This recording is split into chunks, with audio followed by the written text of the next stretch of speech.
Agora, isso apenas ilustra aquilo que se vive no cotidiano, sem que seja um chamado esporte radical. Eu tenho extremo, não quero que você me entenda mal, eu tenho um extremo carinho, com vontade de esbofetear aqueles que praticam esportes de radicalidade desse tipo.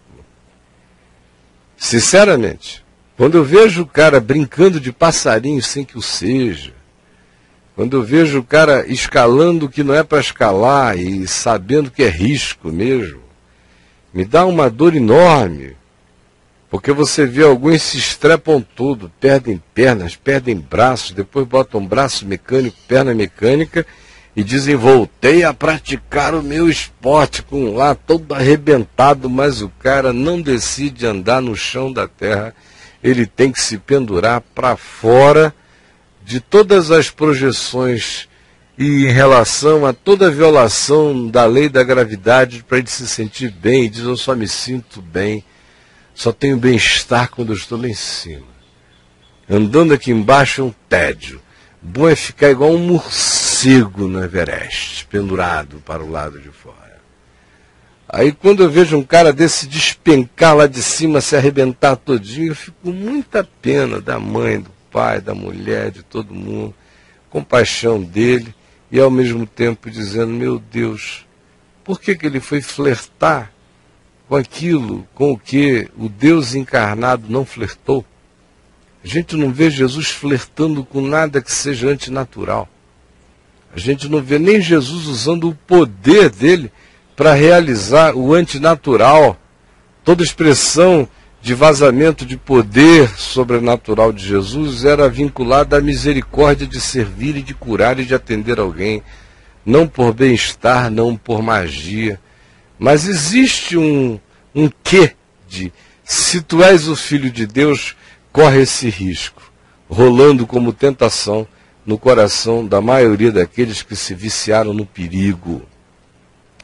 Você sabe do que eu estou falando, e você sabe a abrangência disso, e o vaticínio, e o discernimento, e o diagnóstico psicológico, com a conclusão espiritual que a palavra de Deus nos dá é essa: a esses surtados, a sua impressão de bem-estar, essa sensação, essa impressão, essa euforia de bem-estar, que se vincula a esse tipo de excitamento, que faz sinapses neurais, que altera o próprio cérebro do indivíduo, de modo que ele precisa de uma dose de perigo de tempo em tempo. Essa coisa mesma os conduz à perdição. Eu peço a Deus que nos dê discernimento hoje, assim como a gente já falou aqui de procrastinação, de temas variados relacionados a traições, o caleidoscópio dos temas por nós abrangidos aqui, cobertos aqui, tratados aqui, é de uma variedade extraordinária. E eu peço ao Senhor que no dia de hoje ilumine, dentre os milhares que nos assistem, aqueles que ou já foram viciados no viver perigosamente e se estreparam, que já seguiram essa sensação de euforia do perigo e que acabaram caindo em perdições e que queiram dar seu testemunho advertindo a outros. Peço que lotem o nosso chat escrevendo. Tanto quanto eu peço que nos escrevam aqueles que estejam no meio do processo, que não tenham tido ainda nem a chance de refletir sobre isso, que hoje estejam começando a ser confrontados com essa perspectiva e com a loucura espiritual dela pela primeira vez, mas que, tendo sido iluminados pelo Espírito Santo, verificaram que suas vidas é um andar à beira do precipício. E se for esse o caso, escreva aqui para nós, porque eu já fui um viciado em andar à beira do precipício e eu conheço o significado do excitamento extraordinário que significa viver e existir perigosamente todos os dias. Eu sei o que é isso. Escreva para nós e fale do seu coração. Como também, se você é aquele que já discerniu isso e que está tentando parar com isso, mas de vez em quando tem um setback, e quando você vê, você está voltando ao mesmo caminho do frenesi, do perigo, da fatalidade, do risco, do excitamento, do gozo no arriscado, e que quer ajuda, escreva aqui para nós. Ou quem sabe você é casada com um homem assim, ou com uma mulher assim, ou você é pai e mãe de um garoto que ficou assim, e que deixa você todos os dias nesse estado de suspensão, quando ele vai, quando ele vem, porque você sabe que a existência dele é um atentado contra a vida, de tão viciado que ele ficou em dar selinhos na boquinha da morte. De modo que, se você vive essa situação, escreva e lote o nosso chat, escreva aqui para nós. Eu disse há pouco que eu conheço isso por mim mesmo e é fato. Na minha adolescência e primeira juventude, eu fui um viciadaço em flertar com a morte todos os dias. E eu sei como a vida fica boring para quem é assim, fica chata, fica tediosa. Se você não viver um dia com o risco de que algo aconteça, de que você seja preso, de que brigando com alguém você seja quebrado, porque você desafia cada vez desafios maiores, de que conquistando uma mulher perigosa, você venha a ser alvejado ou perseguido, mas você faz isso a si mesmo e corre o risco. E quanto mais perigoso for, mais excitantemente viciante se torna e mais intenso é o gozo daquele risco em você, a sensação de bem-estar quando você escapa e você narra para os demais mortais que vão se tornando apequenados diante de você, que vive num mundo de perigos inconcebíveis e para eles significam medos que eles não podem nem imaginar e enfrentar, e eles dizem literalmente de você, você é um louco. Não sei como é que você consegue se sentir bem com isso, que foi o que eu vi milhares de vezes no eco popular, que coincidia exatamente com a palavra de Deus aqui em Provérbios. E depois de adulto, sinceramente, na década de 90, especialmente aí do ano de 92 até o ano de 98, muito sutilmente eu fui me viciando de novo nas coisas perigosas. E aí já não era mais como na juventude, os temas mudaram. Mas todo dia tinha que ser um dia arriscado. Tanto é quando me diziam, olha, tem um carro aí da polícia te seguindo, os teus telefones estão todos grampeados, ou hoje você recebeu 6 ameaças de morte na secretária eletrônica, eu não sentia nada. Ao contrário, me dava até uma sensação de bem-estar. E algumas daquelas coisas eram absolutamente evitáveis, outras não. As que eram inevitáveis e que tinham a ver com o caminho do Evangelho na minha vida, eu não teria que temer. Mas depois de um tempo, você vai ficando viciado na situação que até as coisas evitáveis passam a ser incorporados na sua vida como uma espécie de galardão de adrenalina, de excitamento no caminho. Esse é o tipo de risco. É como um motoqueiro viciado, como eu fui um tempo na juventude, em atravessar sinal fechado.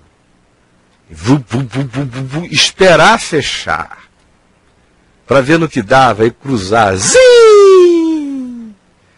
Ou, como na juventude também, esperar abrir um sinal para minha moto e botar lá as 450 ou 500 cilindradas, em alguns casos 700 cilindradas, contra um precipício, e você voar no ar assim, cair lá no meio do abismo, no asfalto, já tendo que ir parando, reduzindo no ar, porque senão você ia atravessar uma avenida perigosíssima e se estrepar.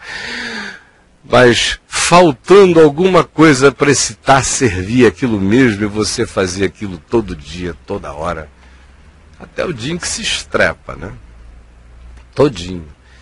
Mas a sensação de bem-estar que o vício no flerte com a morte e com o perigo, em áreas diversas da vida, pode produzir no nosso coração, é de um poder vicioso, incomensurável, e somente aquele que já o provou e que tenha se viciado em coisa assim, pode saber o significado disso.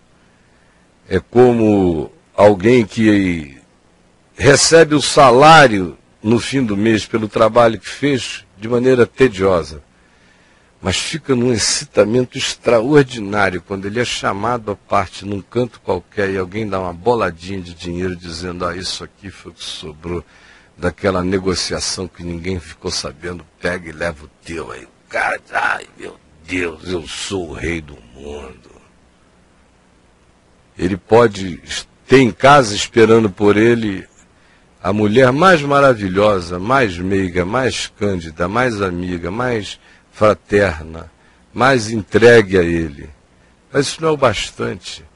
Ele prefere uma baranga assanhada num banheiro de corredor, com todo mundo à porta, e ele tendo que dar uma escapulida pela janela, porque sem esse tipo de risco, e sabendo que o marido dela é porteiro no prédio, ele não passou bem a semana.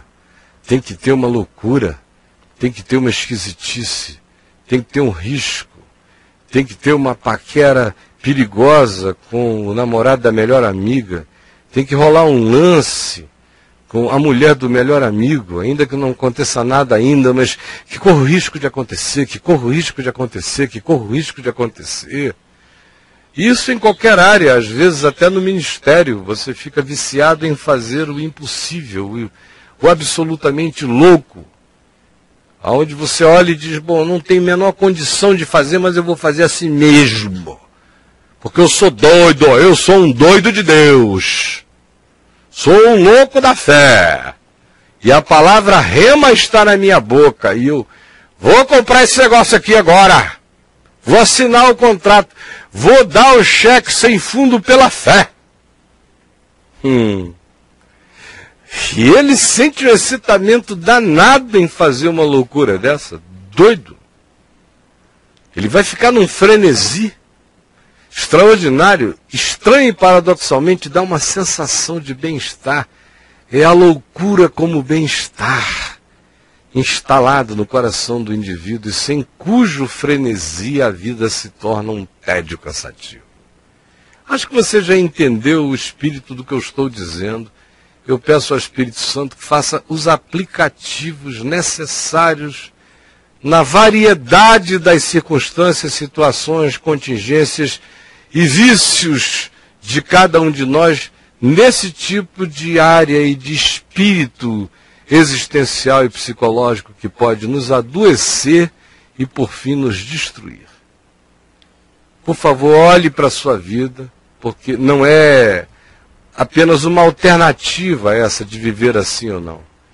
Lá no meu livro Confissões de um Pastor, está dito lá, e era uma confissão sincera do meu coração, e que eu dizia que naquele período em que eu estava escrevendo aquele livro, e publicando logo a seguir, que foi em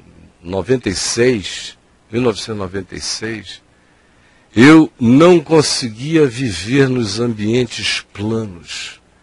Eu só conseguia sentir prazer se eu estivesse andando à beira do precipício. Está escrito com as minhas próprias palavras, para minha tristeza, no que diz respeito ao fato de que eu estava flertando com a morte.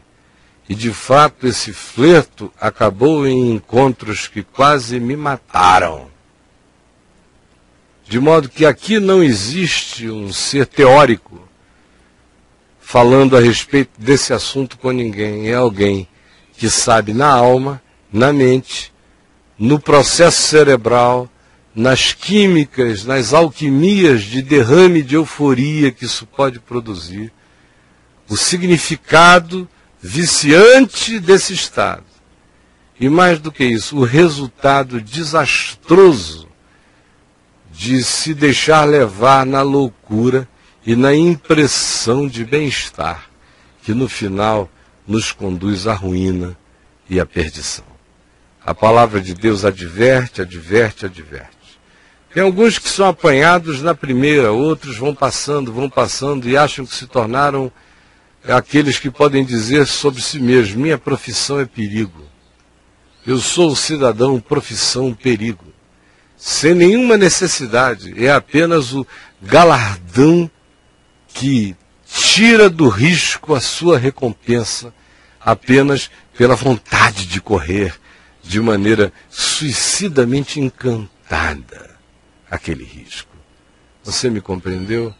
Então, por favor, se me compreendeu, seja você alguém que esteve aí e hoje quer falar, seja alguém que está ainda atolado nisso e hoje quer contar, ou seja você aquele que está compreendendo, mas não sabe como sair, ou seja você aquele que está casado com alguém que é assim, ou seja você aquele que é pai do que assim se comporta, ou seja você o filho daquele que assim age, e age contra a vida da própria família. Em qualquer que seja a situação, lote o nosso chat, escreva para nós e abra o coração assim como eu estou abrindo o meu com você. Senhor Jesus, eu quero te pedir que este dia seja rico de cura, de graça, de autopercepção, e que muitos caminhos de morte sejam impedidos, e que muitas mentes e cérebros e almas já viciados nesse flertar com a morte, com o perigo, com a desgraça, com a catástrofe, com o risco, e tirarem o pagamento das suas sensações boas desse tipo de encontro, cessem aqui, porque este é o caminho do louco, do nécio, daquele que anda contra a sabedoria, daquele que anda contra a palavra da vida, daquele que brinca com o amor de Deus, daquele que flerta com o diabo, dizendo: se tu és especial, esperto, se tu és malandro, se tu és sabido, se tu és inteligente, se tu és gostoso, gostosa, se tu és superior à média humana, então vai e faz isto, tu escaparás. E entram nessa tentação o tempo todo e não conseguem existir sem que estejam na beirada da calamidade, de algum risco, com o pezinho para o lado de fora do que seja chão sólido, com o pé para fora da marquise, flertando com o abismo. Por favor, ajuda-nos a enxergar a profundidade diabólica, demoníaca, viciante, entorpecente desse vício na vida da gente, na alma da gente, nas ações da gente, e os riscos que ele traz não apenas para nós mesmos, mas muitas vezes um risco calamitoso e trágico para a existência daqueles que conosco convivem, ou que nos amam, ou que nos assistem em estado contínuo de perplexidade, de angústia, de tristeza, ou de cuidados que acabam tornando enferma a vida daquele que tenta proteger um louco ou uma louca desse tipo. É o que eu te peço, ó Espírito Santo, que tu realizes como desnudamento de nós mesmos perante os nossos próprios olhos. E eu rogo que tu faças isto agora e que muita gente enxergue. É o que eu te peço, em nome de Jesus. Amém e amém. Gente boa de Deus, você vai lotar o chat. Hoje não deve ter ninguém lá no Disque Paz, mas sim, vai ter. Mas a hora que aparecer, o número já está aí, olha. O número está aí. Se você quiser orar, você liga lá para o Disque Paz agora. Tem gente lá para atender você agora e amanhã toda, até meio-dia, meio-dia e 20. Você pode telefonar.